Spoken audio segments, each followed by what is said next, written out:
मणिपुर में भारत नहीं टूटा था क्या? जंतर मंतर पे बहन बेटियों की बेइज्जती हुई थी, वो किसकी बेटियां थी? क्या भारत टूटने के ये सिम्टम्स नहीं है? इन्हें सिम्टम्स नहीं मानते आप? देश की जनता त्राय त्राय कर रही है, 5 किलो आटे पे जीवित है मोदी जी के पे। क्या विद्यार्थियों के लिए स्कूल हैं, पढ़ने के लिए कॉलेज हैं, IIMT हैं, इंजीनियरिंग कॉलेज हैं, रोजगार के लिए कुछ साधन हैं? क्या कुछ बढ़ाया जा रहा है देश के लिए? तो भारत तो टूट रहा है। उस भारत को जोड़ने के लिए कुछ नए युवाओं को आना होगा, आगे आना होगा, जिसमें राहुल गांधी जी हमारे प्रमुख हैं। उनके नेतृत्व में कांग्रेस आगे सर्वाइव करेगी। बच्चों को पीटना, नाजायज़ पीटना, उन पर पेशाब करना, बहन बेटियों की बेइज्जती करना, मणिपुर के प्रधानमंत्री का वहाँ देश में जाकर के शांति स्थापित न करना, ये अच्छे शासक के कार्य नहीं है। शासक का काम होता है पूरे देश की जनता का प्रतिनिधित्व करना होता है। मैं समझता हूँ कि जितना अराजकता पिछले 10 सालों में बढ़ी है, बेरोजगारी बढ़ी है, बच्चों को रोजगार नहीं है, और उसके अलावा ये जो इन्होंने 5 किलो आटे की या राशन की जो व्यवस्था चलाई है, वो समाज को नकारा बनाने के लिए है। जिस देश में 80 करोड़ लोग जो हैं राशन पर डिपेंड हों, उस देश को हम कैसे सर्वमान्य कह सकते हैं? कैसे? नमस्कार, मैं कुशेन सिंह, स्टार न्यूज़ NS में आपका स्वागत है। उत्तर प्रदेश के अंदर विधानसभा के उपचुनाव को लेकर के सरगर्मी तेज हो गई है। उत्तर प्रदेश के जो डी नेता हैं उनके बीच में घमासान होने वाला है। एक तरफ NDA गठबंधन, दूसरी तरफ इंडिया गठबंधन के बीच में घमासान टक्कर देखने को मिलने वाली है। ये 10 सीट पर उत्तर प्रदेश के अंदर जो चुनाव हो रहा है, इसे विधानसभा के 2027 के रूप में देखा जा रहा है। ये उपचुनाव राजनेताओं की प्रतिष्ठा का विषय बना हुआ है। वहीं उत्तर प्रदेश के जनपद अलीगढ़ में खैर उपचुनाव पर तैयारियां शुरू हो गई हैं। खैर उपचुनाव पर ये सीट कांग्रेस के पाले में आ गई है। कांग्रेस के कार्यकर्ता इस सीट को लेकर के काफ़ी उत्साह महसूस कर रहे हैं। अभी टिकट फाइनल नहीं हुआ है, टिकट अभी घोषित नहीं हुई है, प्रत्याशी अभी घोषित नहीं हुआ है। सभी आवेदक ने अपनी अपनी दावेदारी पेश कर दी है।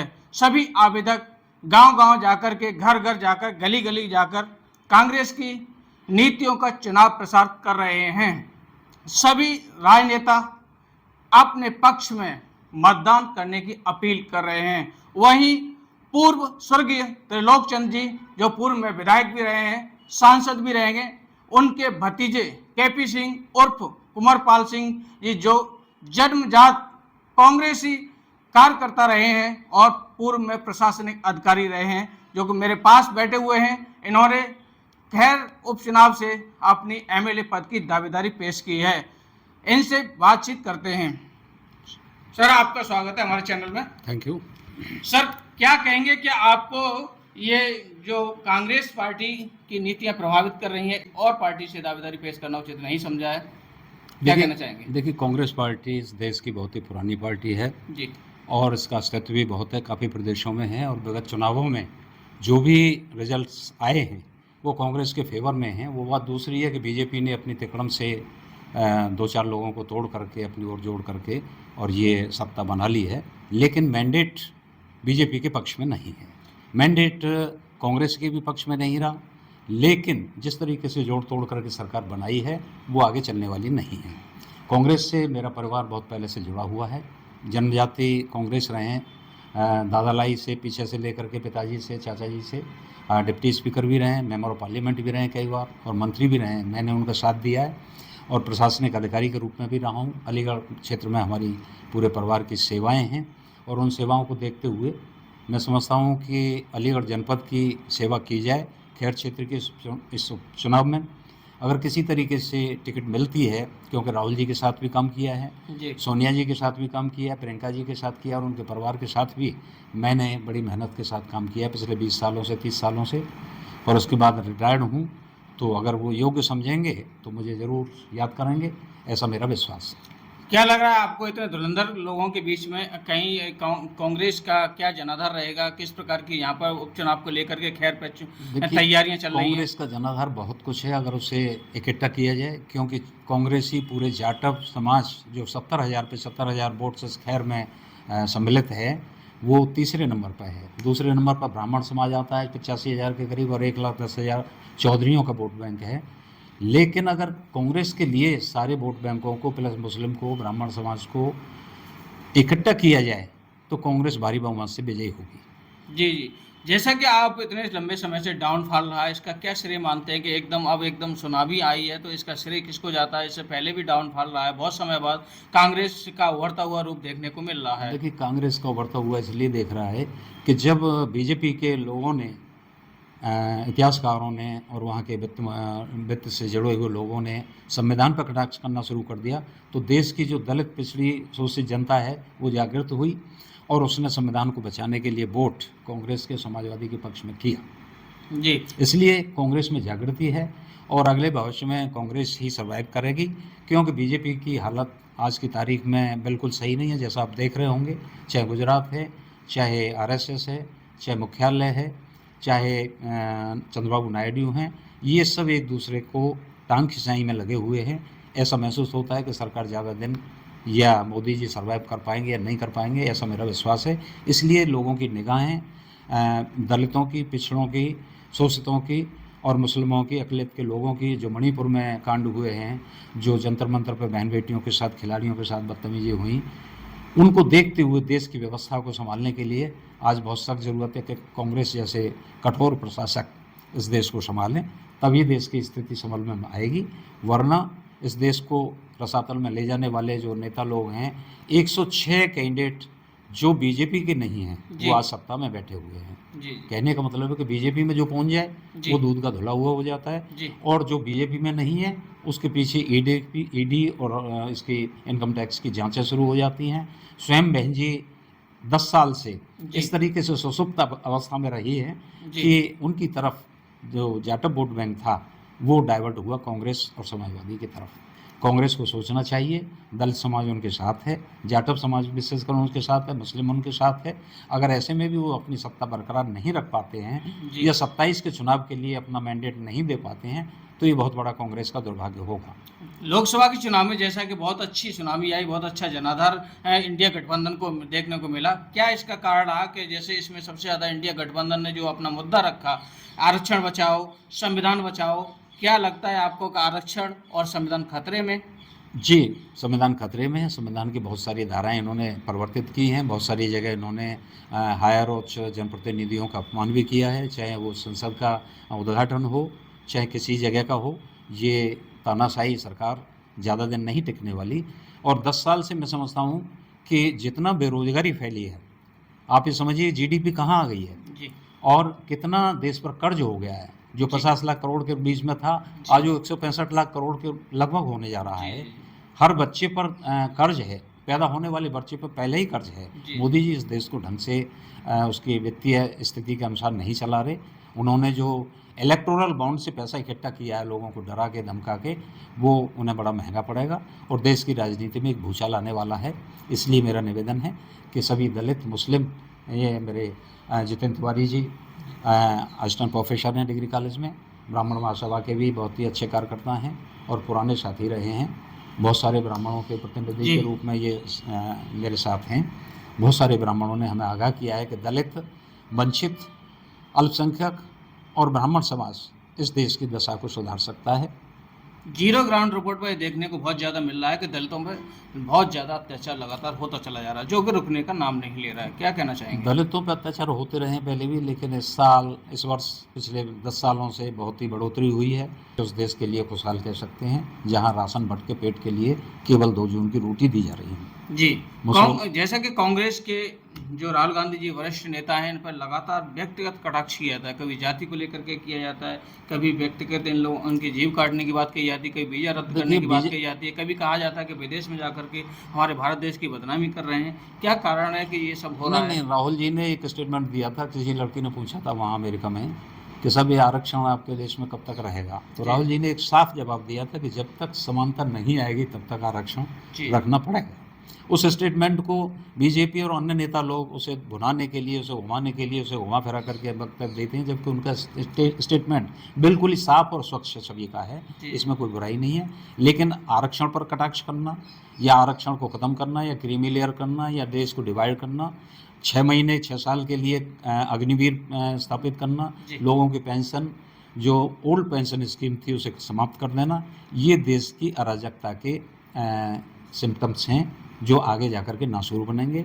जी। स्वयं कांग्रेस को भी इतना कर्जा जो मोदी जी ने इस देश पर लादा है वो निपटाने में बड़ी मुश्किलें सामने पे आएंगी, लेकिन देश को व्यवस्थित तरीके से चलाने के लिए कांग्रेस पार्टी सक्षम है, योग्य है, और वो पुरानी रीति और नीतियों पर इंदिरा जी की पे चलेगी तो दलित, पिछड़ा, शोषित, अल्पसंख्यक समाज, ब्राह्मण समाज, ये सब कांग्रेस के साथ होंगे, ऐसा मेरा विश्वास है। उत्तर प्रदेश के सूबे के जो मुख्यमंत्री योगी आदित्यनाथ जी हमेशा अपने सीना चौड़ के कहते हैं, बड़ा जोरदार से अपनी बात को रखते हैं, कहते हैं कि हमारे राज्य में सभी का साथ, सभी का विकास और सभी के विश्वास की नीतियों पर हमारी पार्टी काम करती है, और हमारे उत्तर प्रदेश में राम राज्य है जिसमें बहन बेटियां रात के 12 बजे ज्वेलरी पहन के आराम से निकल सकती है, उन्हें मैं कोई खौफ समझता नहीं हूँ है। कि मध्य प्रदेश में शिवराज सिंह चौहान मामा कहलाते हैं जनता के, अपने को बिल्कुल। कहते हैं, है नहीं? जी जी।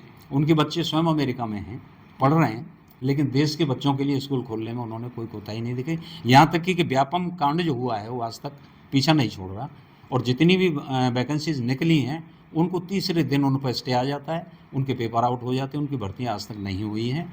और योगी जी तो बुलडोजर के मास्टर हैं, जी प्रशासक नहीं है। जी जी। आप क्या मानते हैं? कहते हैं बुलडोजर न्याय का सूचक नहीं है, क्या नो, लगता है आपको न्याय का ये सूचक कानून है? है, तो कानून में दंड देने का प्रावधान जो हमारा स्तंभ है पार्लियामेंट का, संविधान जुडिशरी। का, जुडिशरी है, उसको हक है जी किसी एग्जीक्यूटिव को या किसी राजनेता को, किसी पॉलिटिकल आदमी को, किसी मुख्यमंत्री को, किसी को दंड देने का, फांसी देने का, किसी के मकान को गिराने का कोई अधिकार संवैधानिक नहीं है। आपको ऐसा लग रहा है कि उत्तर प्रदेश से गुंडे माफिया बलात्कारी सब पलायन कर गए? नहीं, ऐसा तो नहीं दिखाई दे रहा, ऐसा नहीं लग रहा है? लेकिन ये सब लोग सरकार में शामिल हैं, चाहे केंद्रीय सरकार हो चाहे उत्तर प्रदेश की सरकार हो, सब शामिल हैं उसमें। बीजेपी के लोग कहते हैं कि 70 साल तक कांग्रेस ने लूटा है देश को।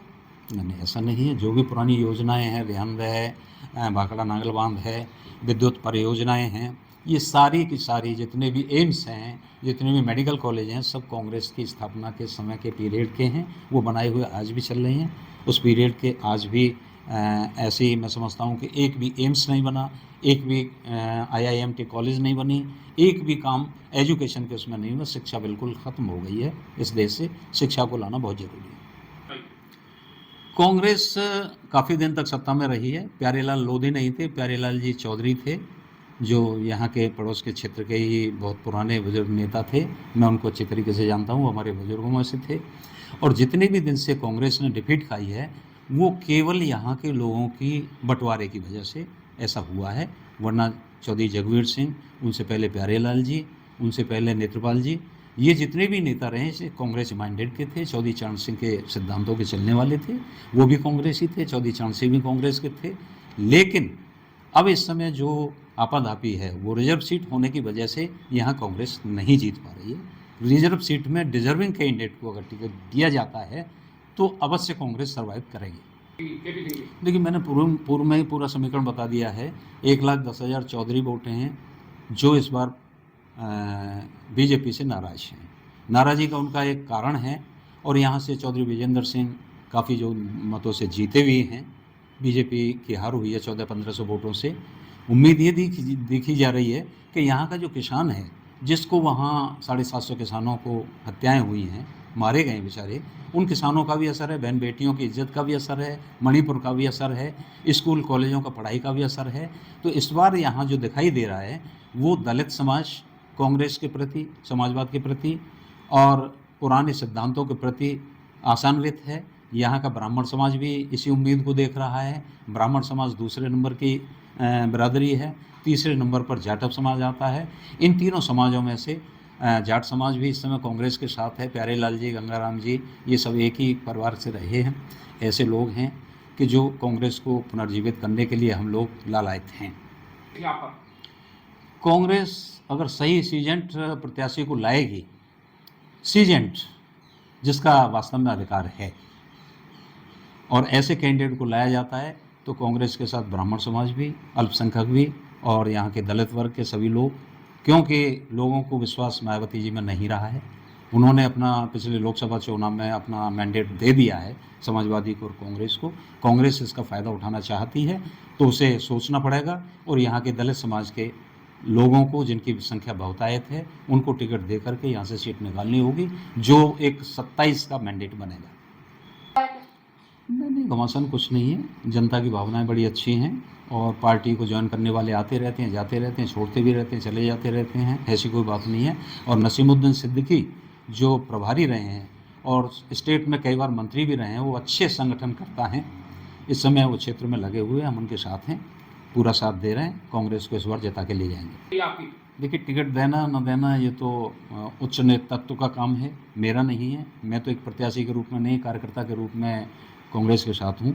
और मेरा निवेदन है कि अगर टिकट दी जाती है तो मेरा पूरा समाज, जाटव समाज, फिर ब्राह्मण समाज, क्योंकि तिवारी जी मेरे साथ बैठे हुए हैं और इन्होंने भी बहुत कुछ डिसीजन लिए हैं, पढ़े लिखे लोगों ने भी, वामसेफ ने भी ऐसा लिया है। हम कांग्रेस को जिता के यहाँ से ले जाएंगे। प्रत्याशी कोई भी हो सकता है, सभी टिकट मांग सकते हैं और कोई भी ज्वाइन कर सकता है कांग्रेस को। कांग्रेस बहुत ही विशाल समुद्र है, देश की बहुत बड़ी पार्टी है। रही बात टिकट देने वाली, ये नेतृत्व का काम होगा। और कोई भी प्रत्याशी आ जाए, उसके लिए दलित समाज, मैं समझता हूँ कि पिछली बार जो 70,000 वोट मिली हैं पिछले कैंडिडेट को, बहुजन समाज पार्टी की टोटल वोट थी। सर, लगातार जैसा कि सर्वेक्षण चल रहा है प्रत्याशी को लेकर के, क्या लग रहा है आपको, जमीनी स्तर का प्रत्याशी होगा या कोई पैराशूट प्रत्याशी होने वाला है? देखिए, पैराशूट अगर प्रत्याशी होता है तो पैराशूट ही होगा। लेकिन अगर ज़मीनी प्रत्याशी को, पुराने कांग्रेसियों को अगर किसी तरीके से टिकट दी जाती है और सामाजिक समीकरण के हिसाब से, जातीय समीकरण के, टोटल समीकरण के हिसाब से अगर किसी को टिकट दी जाती है तो ये सीट अवश्य कांग्रेस की झोली में जाएगी। सर, जैसा कि आप पुराने कांग्रेसी कार्यकर्ता हैं, कौन सी ऐसी समस्याएं जो आज तक इनका निदान नहीं हुआ है? खैर उपचुनाव में कौन सी ऐसी समस्या खैर क्षेत्र में मैं समझता हूँ कि बहुतायत से आलू का, इंगलास का क्षेत्र, पूरा अलीगढ़ क्षेत्र आलू का है।